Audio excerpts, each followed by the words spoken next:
तृतीय पहाड़ी बाबा पूज्य श्री अनंत श्री संपन्न सदगुरुदेव श्री देवदास जी महाराज, इनका जीवन भी ऐसे ही विलक्षण जीवन था। आपका जन्म ब्रज में तो नहीं हुआ, उपव्रज में हुआ, ब्रज के निकट, ब्रजस्य समीपे उपव्रजम, ब्रज के निकट जन्म हुआ। वहां तक ब्रज की संस्कृति है। एक छोटे से कमतरी गांव में आपका सनाढ़ विप्र कुल में, कौशिक गोत्रीय ब्राह्मण कुल में, उपाध्याय कुल में आपका जन्म हुआ। ये दो भाई थे, महाराज छोटे थे, अभी छोटे बालक ही थे, मुश्किल से आयु रही होगी 12-13 वर्ष की। जनेऊ तो आपका परिवार में संस्कार पवित्र थे तो समय से हो गया था। उस मंदिर का भी इस बार हम दर्शन करके आए जहाँ की ये घटना है। तो मंदिर है वहाँ, राम जानकी का मंदिर कहा जाता, जगिया। वहाँ कीर्तन हो रहा था और महाराज खेलते, बालकों के साथ खेलते खेलते ऐसे ही लेट गए तो नींद आ गई। उसी समय एक भयंकर नाग, वो मणिधर सर्प ही था, वो सर्प नाग आया और आकर इनके पेट पर कुंडली मारकर बैठ गया। और जहां धौंकनी चलती है ना, जहां, इस धौंकनी की जगह को अपनी जीभ से चाटने लग गया। उसके ठंडे ठंडे स्पर्श और चाटने से आपकी आंख खुली और देखते ही तो एकदम बोलती बंद। भला कौन बोल सकता है ऐसी स्थिति में। और वो सांप बड़ी जोर की आवाज कर रहा था। उसकी आवाज को सुनकर लोगों का ध्यान गया और कितने जल्दी परिसर खाली हो गया पता ही नहीं चला। गाने बजाने वाले भी लोग बैठे थे, कुछ कीर्तन भजन हो रहा था, वो सब भाग गए, ढोलक और हारमोनिया छोड़ के सब भाग गए। महाराज के शरीर के पिताजी भी वहां थे, उनको गाने बजाने का शौक था, वो भी गाते बजाते, वो भी चले गए। महाराज जी कहते उसी समय हमें ज्ञान हो गया कि ये सर्प नहीं है, यह साक्षात काल है, सारी सृष्टि को यही निगल रहा है और मानव शरीर का फल तो भगवान का भजन है। कहा, हे रघुनाथ जी, आपके मंदिर में हम पड़े हैं, काल मेरी छाती पर बैठा है और धौंकनी चाट रहा है। यदि आप हमें जीवन देंगे तो फिर बचा हुआ जीवन हम आपके चरणों में ही न्यौछावर कर देंगे, केवल भजन करेंगे, दूसरी प्रवृत्ति नहीं करेंगे। ऐसा मन में संकल्प करते ही वह नाग, उसने चाटना बंद कर दिया और दाहिने कंधे की ओर से उतरा। महाराज तो लेटे ही थे, सिर के ऊपर पूरा फण फैलाकर उसने छाया की और फिर उनके चरणों की ओर से होकर पूरी परिक्रमा की उस नाग ने। और जब वो आगे गया तो महाराज जी उठ के खड़े हुए तो नाग मुड़ गया और पूंछ के बल पे खड़े होकर महाराज सुनाते थे, मैंने देखा इतना बड़ा फण होगा उसका। अब मैं फुट तो नहीं गिन सकता हूं पर इतना बड़ा फण उसका होगा। कहते उसी क्षण संसार से इतना तीव्र वैराग्य हुआ कि अब माता पिता भाई मित्र किसी के प्रति अणु मात्र ममता नहीं रह गई।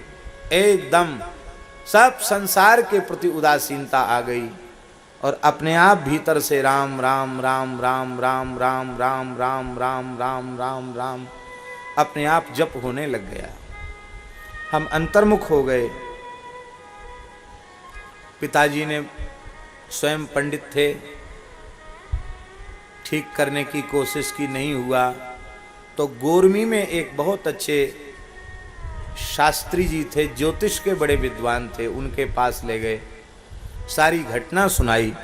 तो उन गोरमी के शास्त्री जी ने कहा, इनका जन्मांग देखकर और सर्प छाया किया मणिधर सर्प ने, इसका विचार करके उन्होंने कहा कि ये बालक, इस प्रकार के संस्कार वाला बालक या तो सारी धरती का चक्रवर्ती सम्राट होता है या फिर यति सम्राट होता है, योगी राज होता है। तो बोले राजा वाले ग्रह तो प्रबल नहीं हैं, पर ये महान योगी महान तपस्वी होगा, संत समुदाय में राजाधिराज के समान यह गरिमा प्राप्त करेगा। महाराज जी का भाव और पुष्ट हो गया कि अब तो साधु बनना ही है। बोलती अपने ओर से बोलना बंद कर दिया था। लोग सोचते थे कि सांप के चाटने से बोली चली गई, लेकिन बोली गई नहीं थी, वाणी गई नहीं थी। आपने अपनी इच्छा से बोलना बंद कर रखा था। एक दिन कुछ समय बाद सहज वैराग्य हुआ और फिर भाग चले और घर से निकलकर कहाँ कहाँ ट्रेन में बैठकर कैसे जगन्नाथपुरी पहुँच गए। जगन्नाथपुरी पहुँच गए तो वहाँ जगन्नाथ जी को महाप्रसाद तो सबको मिलता ही है, वहीं पड़े रहते, आसपास कहीं भी लेट जाते। और महाराज जी सुनाते थे, कभी कभी बहुत ध्यान से सुने, महाराज जी सुनाते थे कि एक बालक हमको रोज मिलता और हमको 2 पैसा देता। कितना पैसा? एक बालक रोज हमको मिलता और हमको 2 पैसा देता। पैसा तो था नहीं पास में, तो 2 पैसा इसलिए देता था कि 2 पैसे में एक बड़े दोना भर के काजू मिलता था। तो महाप्रसाद तो जगन्नाथ जी का भोग जगन्नाथ जी की इच्छा से लगता, कब लगेगा कब मिलेगा। और वहाँ आनंद बाजार में तो कुछ सेवा दो तो मिलेगा, बिना सेवा दिए मिलेगा भी नहीं। फिर भी कोई ना कोई साधु को पवा देता अपनी ओर से भी थोड़ी सेवा करके। तो महाराज जी कहते कि 2 पैसा का एक भर दोना काजू आता था और वो पैसा मिलते ही हम तुरंत बाहर से काजू खरीद लेते, जगन्नाथ जी को अर्पित करके काजू पा लेते। काजू रोज पाए, महीनों तक वहाँ काजू पाए, 1-1.5 महीने तक। एक दिन अकस्मात चित्त में बहुत विक्षेप हो गया। विक्षेप हो गया तो प्रायः हम मौन रहते, अपनी इच्छा से मौन रहते थे। नाम तो भगवान का बोलते थे, पर चाहते बोलना तो बोल सकते थे। तो कहते वहाँ एक वृद्ध महात्मा से हमने पूछा कि अब बहुत विक्षेप हो रहा है, बिल्कुल यहाँ मन नहीं लग रहा है, क्या कारण है? उन महात्मा ने कहा तुम्हारी माता मरणासन्न है, तुम्हारे वियोग में मृत्यु शैया पर पड़ी है और तुम्हारी बार बार चिंता कर रही है, तुम्हारे लिए रो रही है, इसलिए तुम्हें विक्षेप हुआ है और उसकी मृत्यु के पूर्व तुम्हें उसके निकट जाना ही चाहिए, माँ की इच्छा पूर्ण करनी चाहिए। तब आप वहां से चलकर फिर पधारे और आकर के आपने माँ का दर्शन किया। माँ बिल्कुल सूख के कांटा है गई। लोगों ने बताया कि तो कुछ खाती पीती नहीं है, खाली रोती रहती है। 2 महीना से ऊपर हो गया। तब महाराज जी को भी रोना आ गया मैया के प्रेम को देख करके। तो मैया को फिर प्रेम से पवाया। आज मैया ने कुछ थोड़ा सा अन्न ग्रहण किया, बहुत प्रसन्न हुई और मैया बोली कि मैं मर जाऊं तो तू चलो जाइयो, बस भले ही तू पढ़े लिखे नहीं भजन कर, पर मैं मर जाऊं तो चलो जाइयो। हमने भी किधर ठीक है मैया, इतना प्रेम है तो जब तक तुम्हारा शरीर है यहीं रहूंगा, फिर चला जाऊं। मैया धीरे धीरे ठीक होने लगी, शरीर में शक्ति आने लगी। 8-10 दिन हुए थे, प्रसाद पाना भी मैया ने शुरू कर दिया था और 8-10 दिन बाद ही उसको नेक बुखार आया और उसी में जय सिया राम मैया चली गई। ठाकुर जी जिसको अपनी ओर लेना चाहते हैं कैसी लीला करते हैं। मैया का संस्कार हुआ और महाराज जी कहते जिस दिन मैया की तिरही हुई, भंडारा हुआ, उसी रात को फिर हम घर छोड़कर निकल पड़े और सीधे वृंदावन आए। वृंदावन में टोपी कुंज के महाराज जी थे, परम पूज्य भक्तमाली श्री माधवदास जी महाराज, महंत श्री माधवदास जी महाराज। पूज्यपाद पंडित श्री जगन्नाथ प्रसाद भक्तमाली जी ने उन्हीं के चरणों में बैठकर भक्तमाल का प्रसाद प्राप्त किया। सिद्ध पुरुष थे ब्रजमंडल के, उनके पास महाराज जी पहुंच गए, वहां रहे। 1.5-2 महीने रहने के बाद उनसे दीक्षा की प्रार्थना की। उन जमानों में इतने जल्दी लोग दीक्षा नहीं देते थे कि आश्रम में आज आया आज ही मुड़ के चेला बना दो। बहुत परीक्षा करते थे तब दीक्षा देते थे। आपने कहा महाराज हमें दीक्षा दे दो, हमें कंठी दे दो। किसी से मंत्र नहीं लिया हमने। तो बाबा श्री माधव दास जी महाराज ध्यानस्थ हुए और कहा मैं तुम्हारा गुरु नहीं हूँ, तुम्हारे गुरु खाकचौक में हैं, दूती पहाड़ी बाबा श्री लक्ष्मण दास जी महाराज। तुम्हारा दीक्षा का संस्कार वहाँ होने को लिखा है, पर वे जल्दी किसी को दीक्षा नहीं देते हैं। पर आज ही तुम चले जाओ और कहना कि बाबा मेरा नाम लेकर बोलना कि उन्होंने भेजा है और दीक्षा की प्रार्थना की है। उन्होंने कहा कि महाराज से दीक्षा ले लो, मेरी प्रार्थना सुनकर वो दीक्षा दे देंगे। श्री लक्ष्मण दास जी महाराज ने कृपा पूर्वक महाराज जी को दीक्षा प्रदान की। ये जो तृतीय पहाड़ी बाबा हमारे पूज्य सद्गुरुदेव, जिनसे हमने चतुर्थ आश्रम की दीक्षा प्राप्त की, वैष्णवी दीक्षा संस्कार और शिक्षा पूज्य सद्गुरुदेव श्री भक्तमाली जी से प्राप्त की। पर विरक्त वेश चतुर्थाश्रम की दीक्षा हमने परम तपस्वी योगीराज श्री स्वामी पहाड़ी बाबा श्री देवदास जी महाराज से कृपा पूर्वक प्राप्त की। तो ऐसे तो महाराज का ग्रह त्याग हुआ। आप विचार कीजिए, ऐसे महाराज जी का ग्रह त्याग हुआ और फिर खाकचौक बहुत समय तक गौ सेवा, रसोई सेवा, ठाकुर जी की सेवा करने के बाद गुरु जी की आज्ञा से आप भ्रमण पर निकले। तो कितने घूमे, ध्यान से सुनो, कितने घूमे।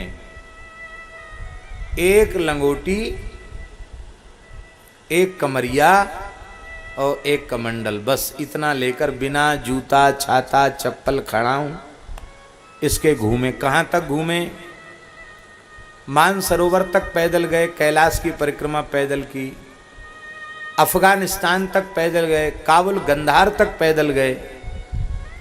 और पैदल गए ही नहीं बाबा, भारत के किसी कोने का नाम ले लो, उसके एक एक गांव को बता देते थे, उस गांव में अमुक व्यक्ति हमको इतने समय पूर्व मिला था।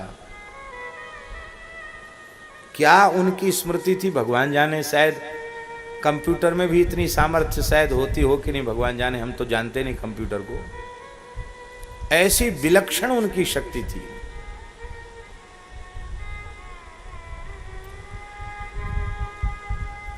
भारत पाक विभाजन तो था ही नहीं, पूरे देश का 21 वर्षों में उन्होंने भ्रमण किया। कितने साल घूमे?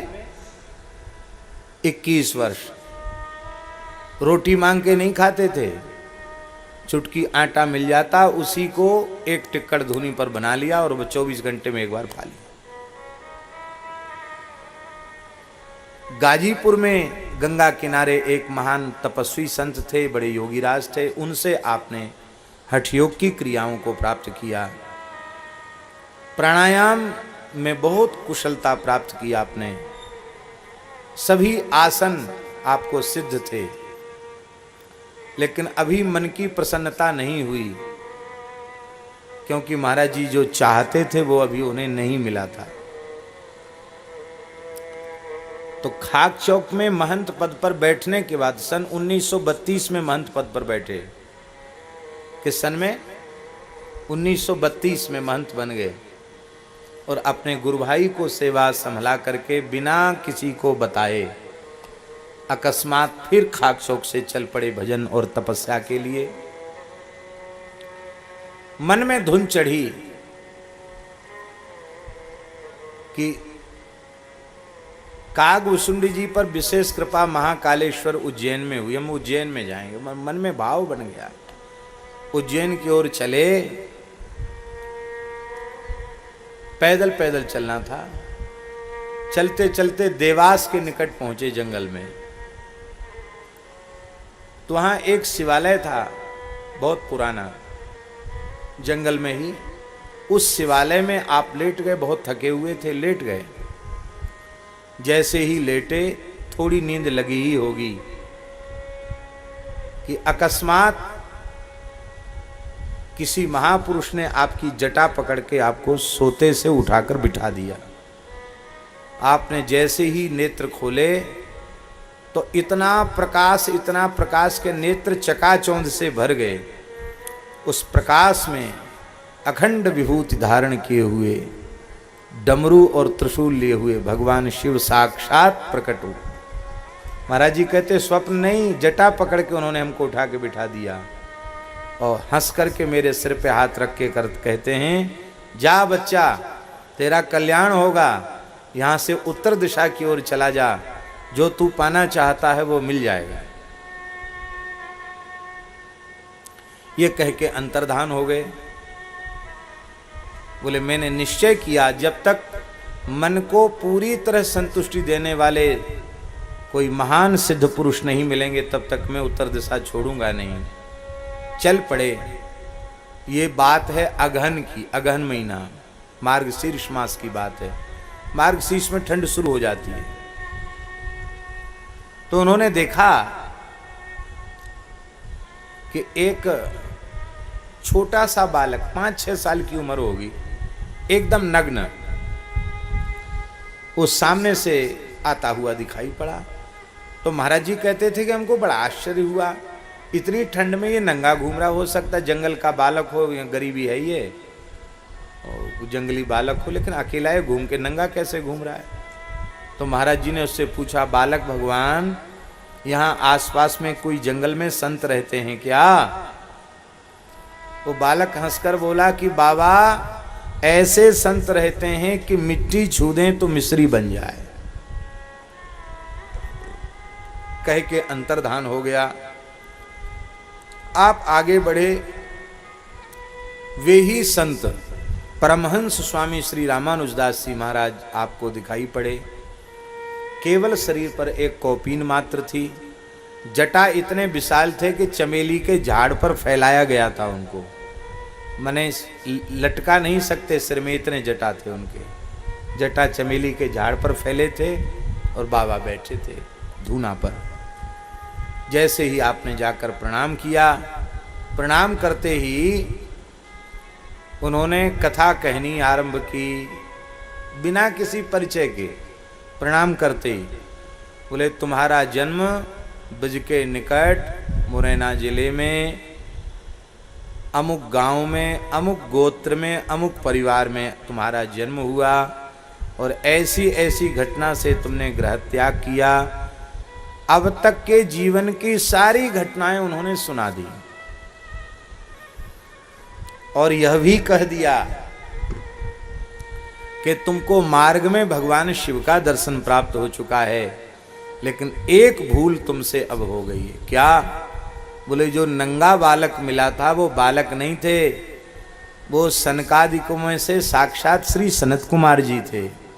वहीं चरण पकड़ लेते तो तुम्हारा काम वहीं बन जाता, यहाँ आने की आवश्यकता नहीं पड़ती, तब फिर तुम उन्हें पहचान नहीं सके। कोई बात नहीं, स्नान करो। कुइया थी, आज भी वो कुइया है। स्नान किया, स्नान करके फिर क्या महाराज जी को बताया और क्या दिया, ये बात महाराज जी नहीं बताते थे। कहते बस स्नान करके मुझे सामने बिठाया, अब मुझे जो मिलना चाहिए था वो मुझे मिल गया। जिसके लिए घर छोड़ते साधु बनते, वो काम हमारा पूरा हो गया। ऐसा कह करके महाराज जी बहुत भावुक हो जाते थे।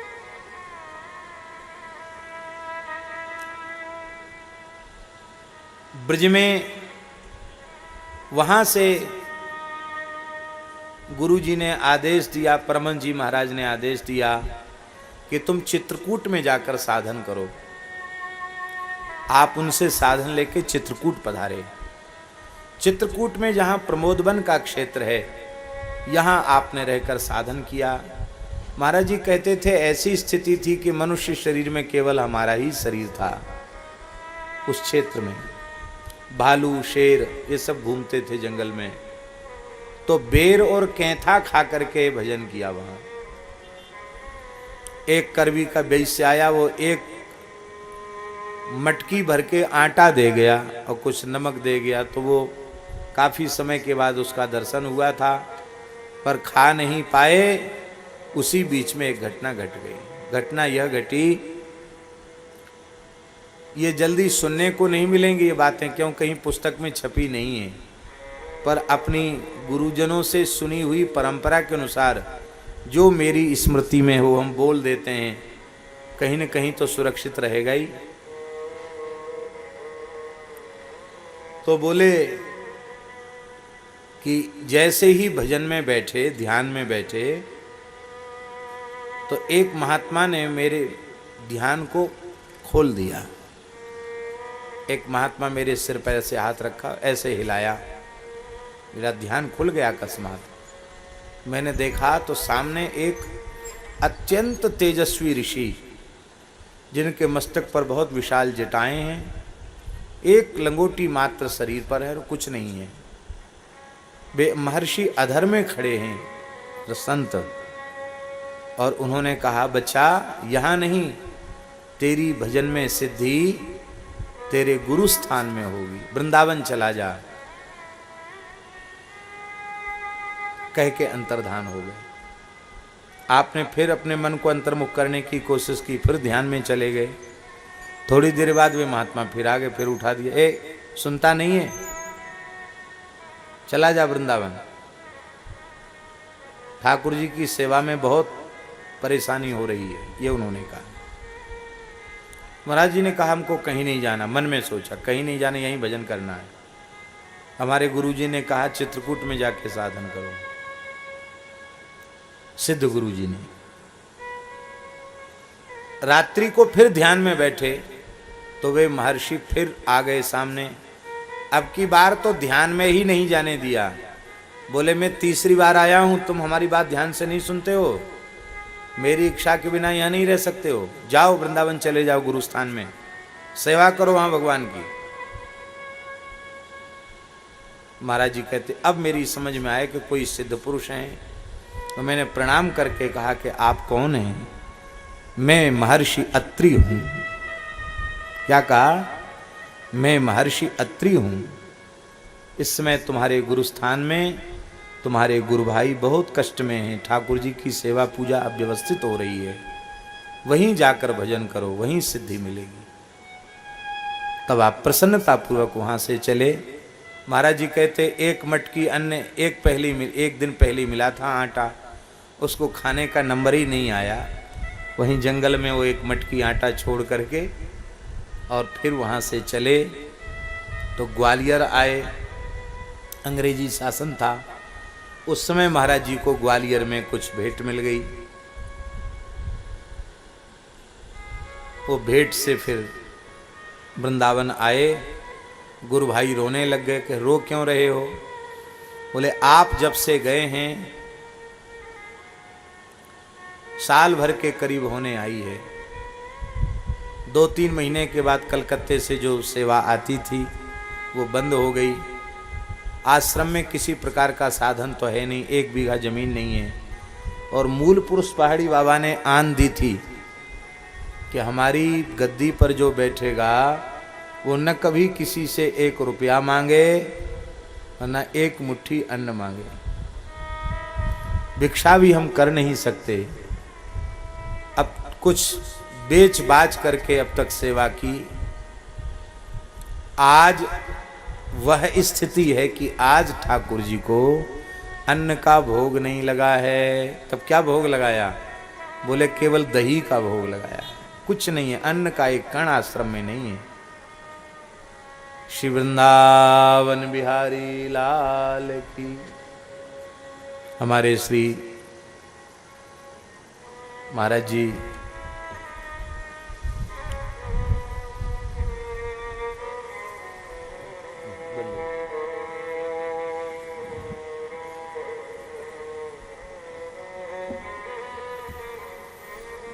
श्री वृंदावन बिहारी लाल की।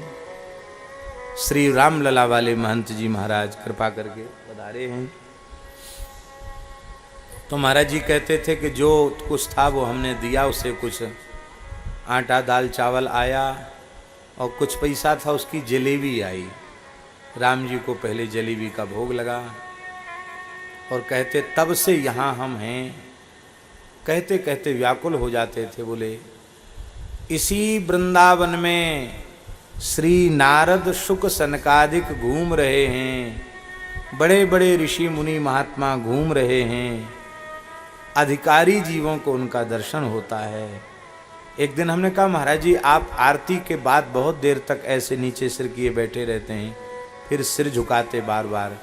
महाराज जी बोले बच्चा मैं अपनी बात किसको बताऊं, खुली आंखों से बड़े बड़े ऋषि मुनि सिद्ध और आचार्यों का मैं दर्शन करता हूं। ऐसी उनकी स्थिति थी।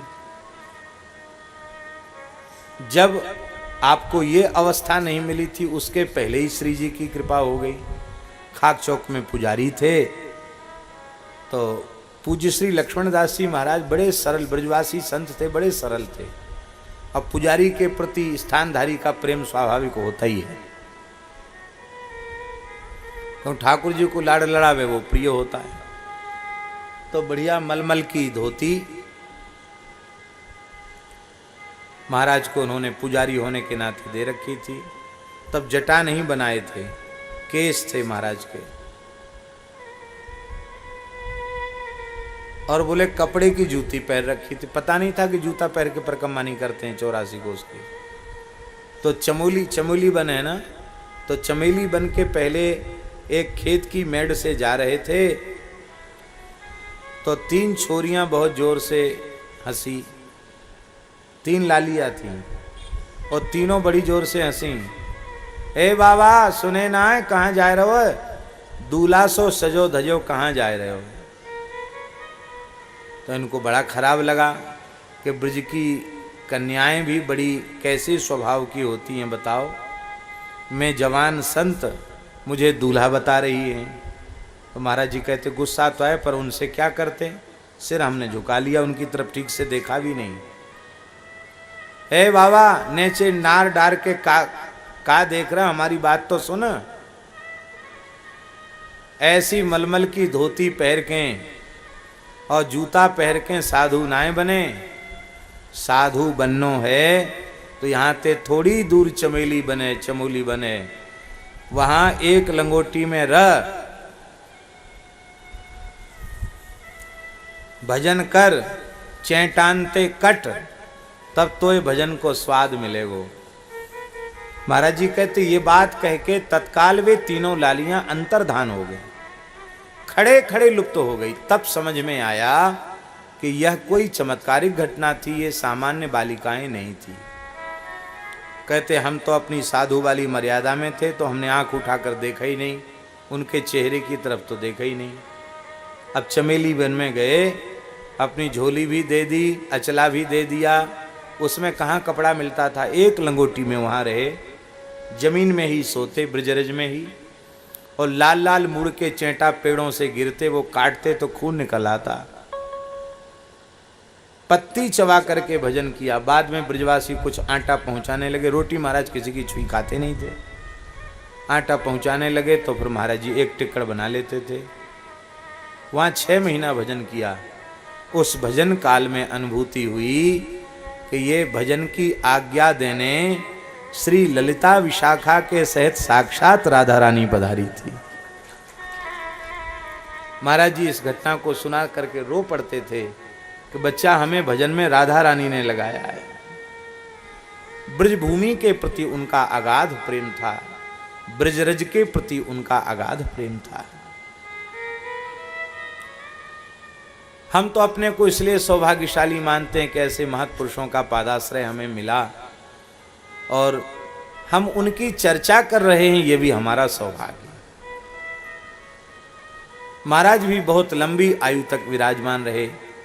ठीक ठीक आयु का निर्णय कर पाना तो बहुत कठिन है, लेकिन अनुमान है कि करीब करीब 117 या 118 वर्ष की आयु तक तृतीय पहाड़ी बाबा धरती पर विराजे और इसके बाद उन्होंने अपने भगवान की लीला में प्रवेश किया। तो इनका जीवन भी संपूर्ण जीवन गो सेवा में गया, अपने हाथ से गो सेवा में।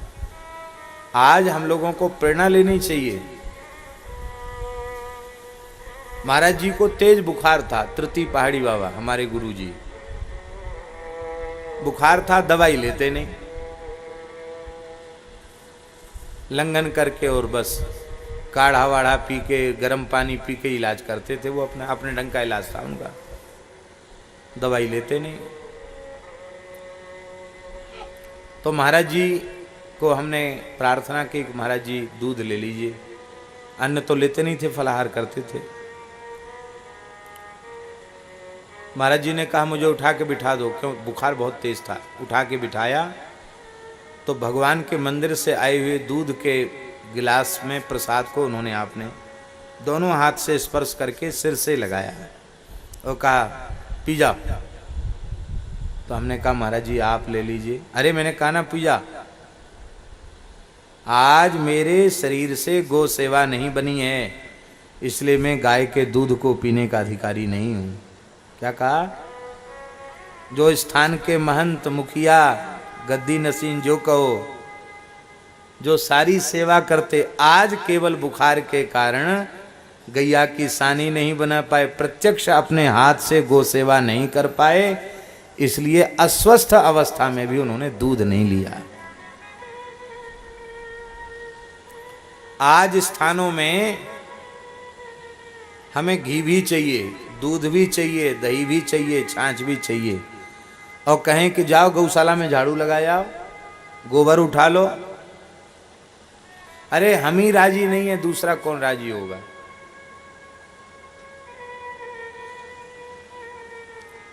हमारे मन में भावना तो रहती है कि हम गो सेवा करें, गोबर उठावें, सेवा करें, लेकिन भगवान ने दूसरा विभाग दे रखा है। उस सेवा में इतनी व्यस्तता बनी रहती है कि चाह कर भी संभव नहीं हो पा रहा है। या तो ये समझो, या ये समझो कि हमारी निष्ठा की कमी है। निष्ठा होती तो कैसे भी निकाल लेते समय, तो हम गो सेवा नहीं कर पाते हैं प्रत्यक्ष। पर यह उनका जीवन था। जिस दिन भगवत धाम गए उस दिन भी अपनी आसन के नीचे से कुछ पैसा लेकर कहा हरा पालक खरीद के लाओ, मैं गैया को खिलाऊंगा। अपने हाथ से शरीर भगवत धाम जाने के आधा घंटे पहले अपने हाथ से सब गैयों को बुला करके अपने हाथ से हरा खिलाया महाराज जी ने। और फिर थोड़ा काढ़ा पिया, स्नान करने गए, स्नान करके आए और आसन पर बैठ गए। बोले हमको थोड़ा पसीना और घबराहट हो रही है। हम अयोध्या जी में श्री छोटी छावनी में श्री भक्तमाल जी की कथा कह रहे थे, 2003 की बात है। और पूज्य श्री बक्सर वाले मामा जी राम कथा कह रहे थे और दास भक्तमाल की कथा कह रहा था। उस समय की बात है। भगवत धाम जाते समय उन्होंने हमारी स्मृति की। उनको बुलाओ, मैं कुछ कहना चाहता हूं। हम अनुपस्थित थे और ये बात अनेकों बार कही थी। जिस समय मैं चाह लूंगा कि मुझे जाना है, बैठे बैठे चला जाऊंगा, बैठे बैठे चले गए। सुमन माल जिमि कंठते गिरत न जाने नाग। ऐसे पूज्य गुरुजनों की स्मृति। तो दास के मन में यह विचार आया और पूज्य पथमेड़ा वाले महाराज जी के साथ बैठकर एकांत में चर्चा हुई। तो उन्होंने कहा कि ये शताब्दी महोत्सव की जो प्रेरणा मन में जगी है और इन दोनों महापुरुषों का स्मरण पूरे देश में सब तीर्थों में करना चाहते हैं, बहुत अच्छी बात है। लेकिन इसका उद्देश्य इन महापुरुषों की प्रसन्नता प्राप्त करना होना चाहिए। और इन दोनों महापुरुषों की प्रसन्नता किसमें होगी? तो पूज्य पथमेड़ा महाराज जी ने कहा इन दोनों गोभक्त महापुरुषों की प्रसन्नता इसी में होगी कि सद्गुरु जन्म शताब्दी महोत्सव के माध्यम से संपूर्ण देश में गो उपासना की एक जागृति हो, गो सेवा की क्रांति लोगों में आवे, गो रक्षा की क्रांति आवे, गो सेवा की क्रांति आवे। तो यह संपूर्ण वर्ष ये महोत्सव गोरक्षा गो सेवा की भावना जन जन में जागृत हो, पूरे देश में जागृत हो, पूरे विश्व में जागृत हो, यही एक पवित्र संकल्प लेकर के किया जा रहा है। श्री जी के दरबार में कोई खाली हाथ जाता नहीं। हम सब हृदय से श्री जी से प्रार्थना करें कि हे राधा रानी, हे करुणामयी, हे वृषभानुनंदिनी, हे श्री कृष्ण प्राण वल्लभे, हम सब पर ऐसा अनुग्रह करें कि इसी सद्गुरु जन्म शताब्दी वर्ष के मध्य के काल में ही कोई एक ऐसा अवसर आवे कि कम से कम भारतवर्ष की धरती गोवध के कलंक से मुक्त हो जाए।